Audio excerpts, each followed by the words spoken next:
uma semana difícil para quem fazia aquele discurso de nova política, vamos mudar tudo, fora todos os partidos. Lembram? Nas manifestações de rua desde 2013, depois 2015 para derrubar a Dilma, fora os partidos políticos, são todos corruptos, vamos votar numa turma nova contra a corrupção.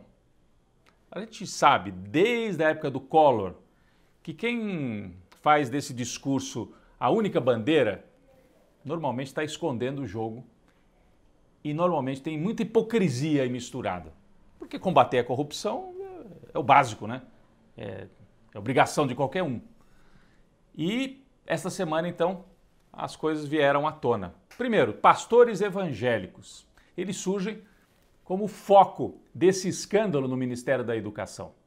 Olha, eu não estou falando que todos os evangélicos, que a corrupção envolve todos os evangélicos, não é isso. Mas tem uma turma bolsonarista que usa a religião para fazer política e que fazia intermediação de verbas do Fundo Nacional de Desenvolvimento da Educação e direcionava isso de maneira a atender interesses financeiros e esquemas com o Centrão.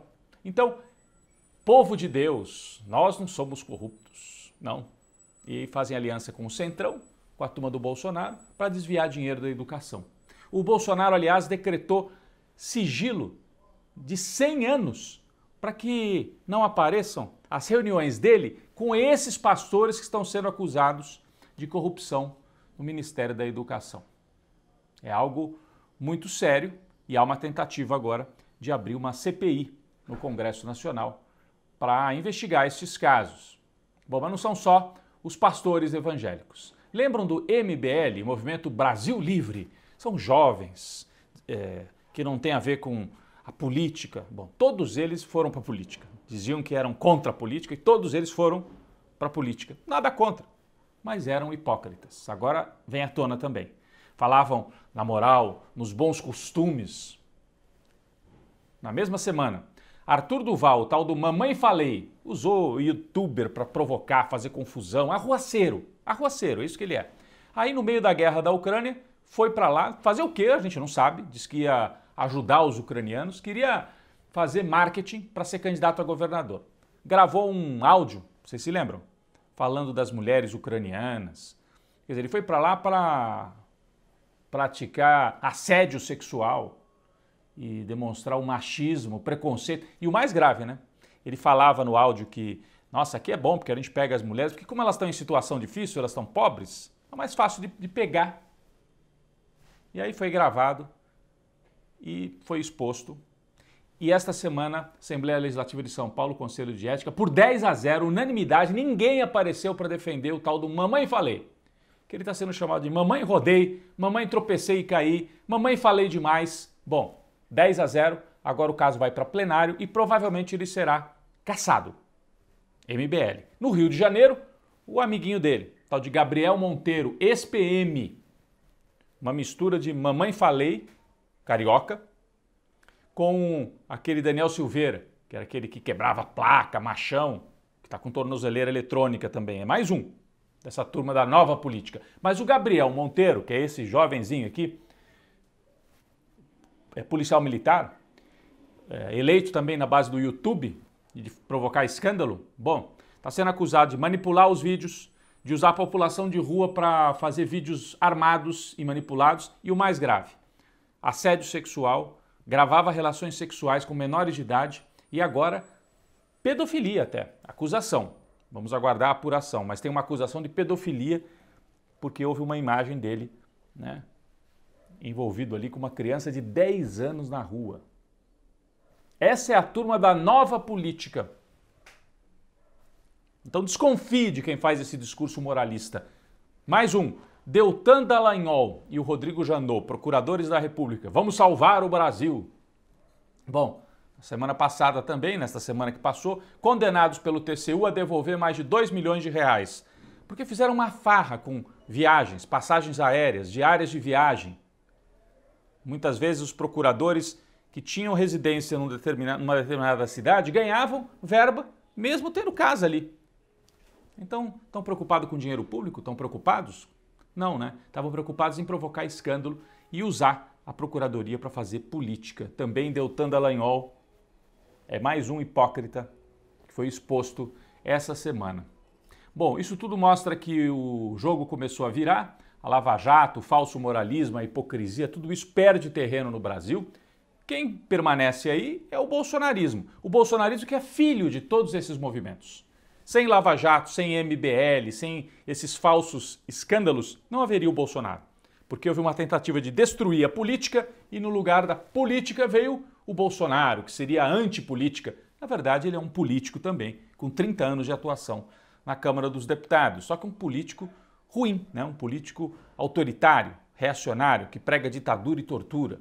Os escândalos respingam também no Bolsonaro, de maneira forte.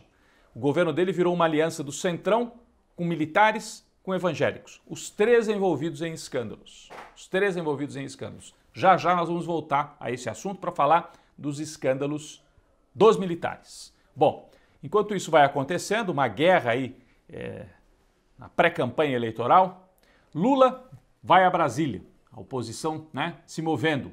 O Lula que agora já tem o Alckmin como o vice na chapa, indicado oficialmente. O Lula vai a Brasília e se encontrou com lideranças do MDB, os chamados caciques do MDB. É a turma antiga, da política, sim.